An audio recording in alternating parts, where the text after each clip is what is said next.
El Centro Nacional para la Integración de Familias e Iglesias presenta a Scott Brown con el mensaje "No aprendas el camino de los gentiles".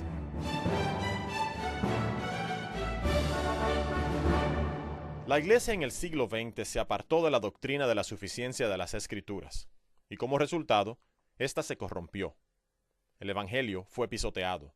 Las familias fueron destruidas. Y ahora en el siglo XXI enfrentamos otra batalla. La batalla en el siglo XX fue una pelea por la infalibilidad de las Escrituras. La batalla del siglo XXI es que creamos en la suficiencia de las Escrituras para todos los aspectos de la vida. La suficiencia de las Escrituras es la suficiencia de Dios.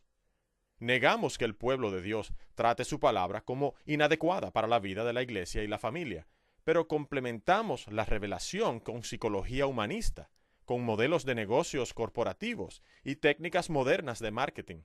Así que se puede ver en esta confesión una afirmación positiva y una negativa, y esto es lo que queremos presentarles en esta conferencia.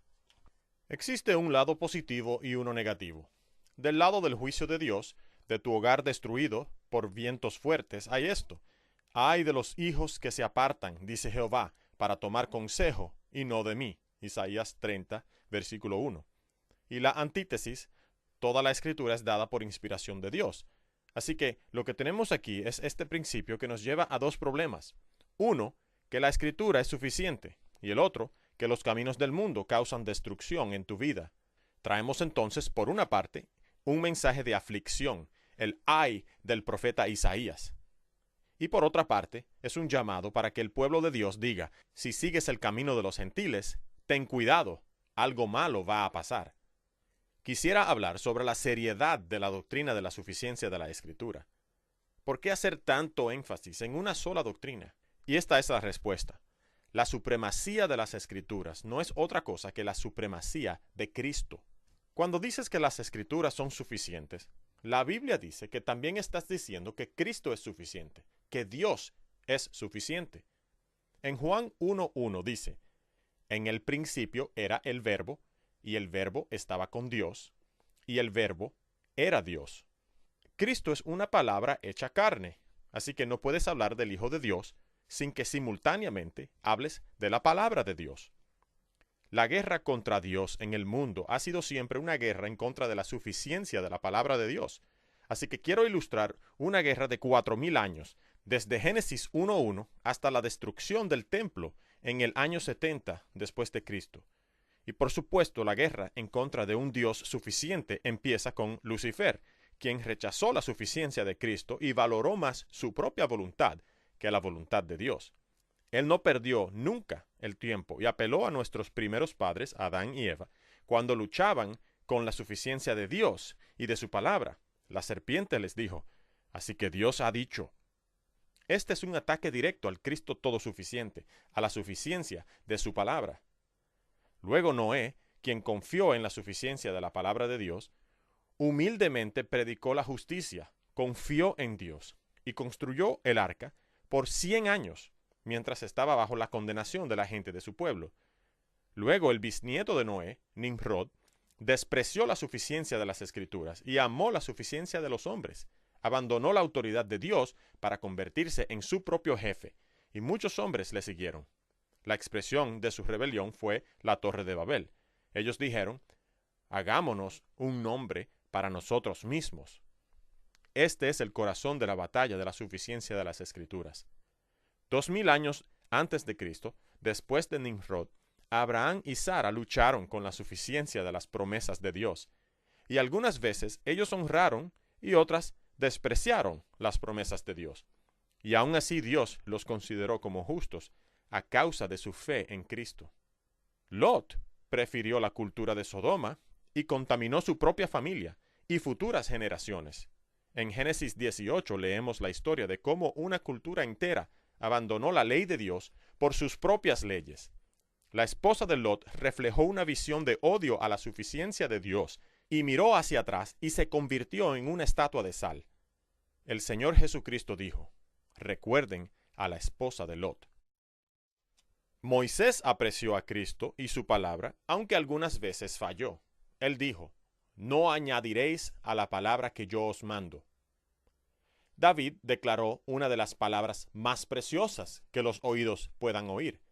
La ley del Señor es perfecta, que convierte el alma. Podemos hablar de los reyes de Israel y Judá, cómo ellos se olvidaron de la ley de Dios. Y vemos a los profetas llamando a volver al Dios suficiente. El último profeta del Antiguo Testamento, Malaquías, dice: no han guardado mis caminos, cubren el altar con lágrimas, pero no aman a sus esposas, y no me dan ofrendas santas. Pero enviaré a un profeta. Y luego este profeta aparece, el Señor Jesucristo, la palabra hecha carne, que cumplió todos los mandamientos para todos los pecadores arrepentidos que no podían guardarlos. Cristo dijo: escrito está. Y atacó a los fariseos que rechazaban la suficiencia de las Escrituras. Luego encontramos al hombre rico y a Lázaro. La familia del hombre rico había rechazado la suficiencia de Dios y de su palabra.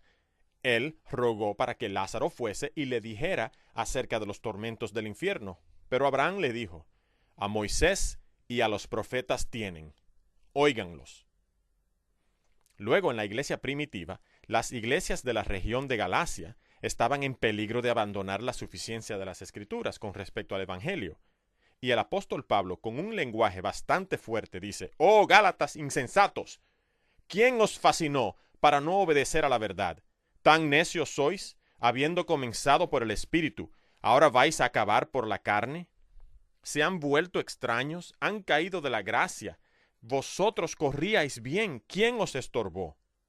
Finalmente, en el libro del Apocalipsis, leemos una advertencia en contra de añadir o sustraer de las Sagradas Escrituras.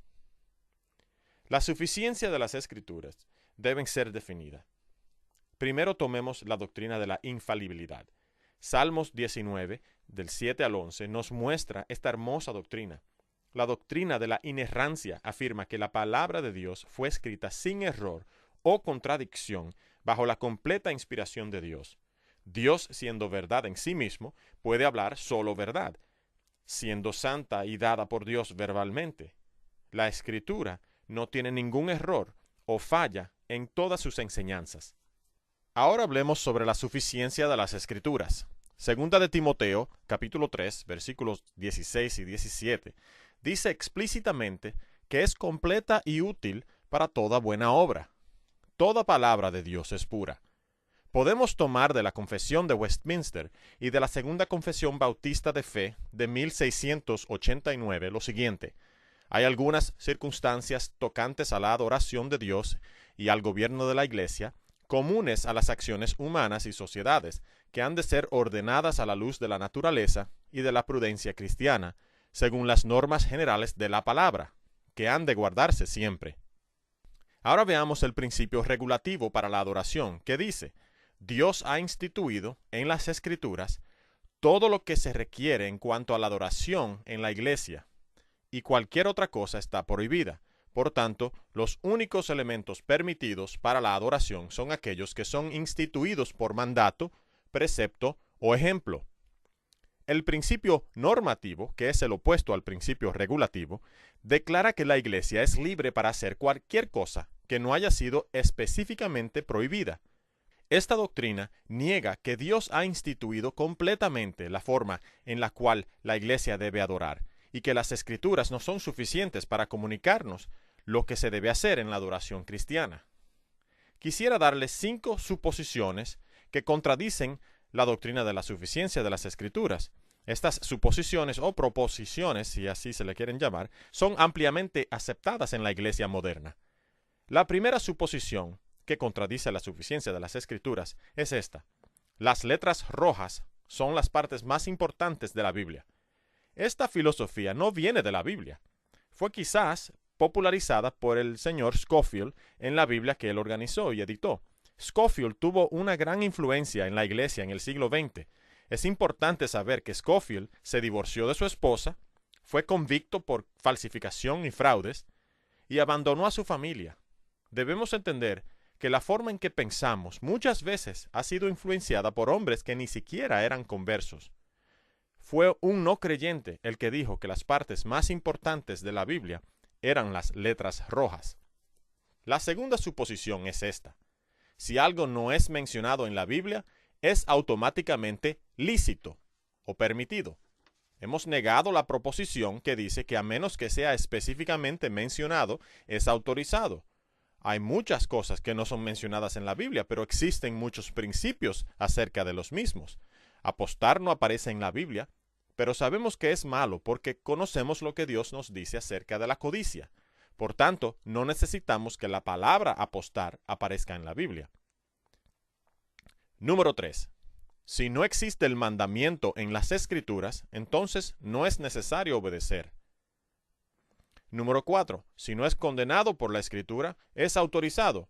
Y número 5. Cualquier frase del Antiguo Testamento es inválida a menos que se mencione otra vez en el Nuevo Testamento. Ahora, la mala noticia es que estas suposiciones nos han guiado a una sensibilidad que se acerca bastante al catolicismo, a una cristiandad pragmática, llena del evangelio de la prosperidad y culturalmente aceptable. Es interesante que aunque la Biblia sigue siendo el libro más vendido en el mundo, los cristianos permanecen ignorantes de la palabra, y la Iglesia recurre a un pensamiento antibíblico y a métodos que se reflejan en estas proposiciones. Queremos creer que la Biblia es inspirada, pero no queremos que nos cambie. Nos gusta la espiritualidad, pero no nos gusta estar conformados a la palabra. También debemos saber que las Escrituras son un todo. Hay millones de personas en la iglesia que tienen una visión oscura sobre el Antiguo Testamento, y a algunas personas les disgusta muchas partes del mismo, y hasta les da miedo decir que la palabra inspirada de Dios les ofende. Si encuentras una frase en la Biblia, una sección didáctica o narrativa, y el principio que aprendes de él te hace sentir incómodo, debes entender que tú eres el problema, no Dios. ¿Acaso somos más inteligentes que Dios? Si todo lo que hay en la Escritura fuera agradable, eso no nos haría a nosotros Dios, pero Dios viene a hombres llenos de pecado. Por tanto, debemos esperar que la palabra nos ofenda. Debemos esperar que no la vamos a poder entender completamente. Y debemos esperar que nos haga ver peores de lo que nosotros nos creemos ser. Las Escrituras son completas, no podemos añadir o sustraer ninguna palabra de la misma. En Proverbios 30 leemos: no añadas a sus palabras para que no te reprenda y seas hallado mentiroso. Y luego el apóstol Juan detalla las consecuencias y dice en Apocalipsis 22:18: yo testifico a todo aquel que oye las palabras de la profecía de este libro. Si alguno añadiere a estas cosas, Dios traerá sobre él las plagas que están escritas en este libro. Y si alguno quitare de las palabras del libro de esta profecía, Dios quitará su parte del libro de la vida y de la santa ciudad y de las cosas que están escritas en este libro. En Deuteronomio 8:1 leemos lo siguiente: cuidaréis de poner por obra todo mandamiento que yo os ordeno hoy, para que viváis y seáis multiplicados y entréis y poseáis la tierra que Jehová prometió con juramento a vuestros padres. Aquí el profeta de Dios dice que todo mandamiento de Dios debe ser obedecido. Aquí Moisés nos está rogando que conozcamos los mandamientos, que luchemos por entender cuáles son estos mandamientos y que nos esforcemos para vivirlos. Carlos Spurgeon, en su predicación de Hebreos 4, 12 y 13, dice: este libro ha luchado conmigo, el libro me ha herido, el libro me ha consolado, el libro me ha fruncido el ceño, el libro me ha sonreído, el libro me ha apretado la mano, el libro me ha dado calor en mi corazón, el libro gime conmigo y canta conmigo, me susurra y me predica, traza mis caminos y sostiene mis pasos. Fue para mí el mejor compañero cuando era joven y sigue siendo mi capellán de mañana y tarde. Así que puedes estar seguro de cada una de las palabras de las Sagradas Escrituras. Puedes confiar plenamente el destino de toda tu alma en una sola palabra de la Escritura. Puedes hacerlo porque Cristo lo hizo, en especial cuando citó a los profetas del Antiguo Testamento. Y porque Cristo lo hizo, ¿no piensas que también tú lo puedes hacer y que yo lo puedo hacer? Nuestra cultura odia el Evangelio, odia su exclusividad, odia el juicio divino. Si tú crees genuinamente en la doctrina de la suficiencia de las Escrituras y buscas vivir por ella, estarás en una batalla y sangrarás, y tendrás cicatrices. La suficiencia de las Escrituras trae una visión de esperanza y felicidad.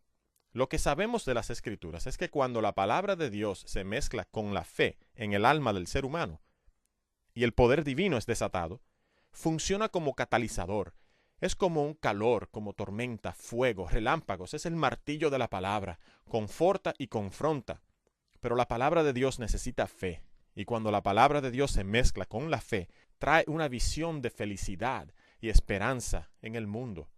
Pablo dijo que no les aprovechó el oír la palabra porque no iba acompañada de fe en los que la oyeron.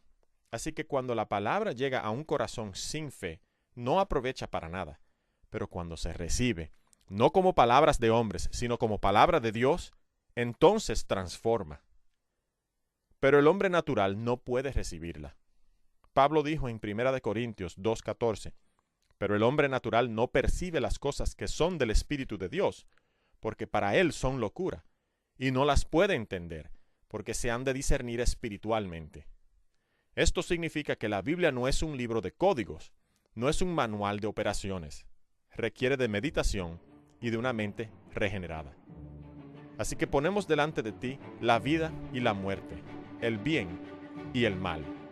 Segunda de Timoteo 3:15 dice, y que desde la niñez has sabido las sagradas escrituras, las cuales te pueden hacer sabio para la salvación por la fe que es en Cristo Jesús.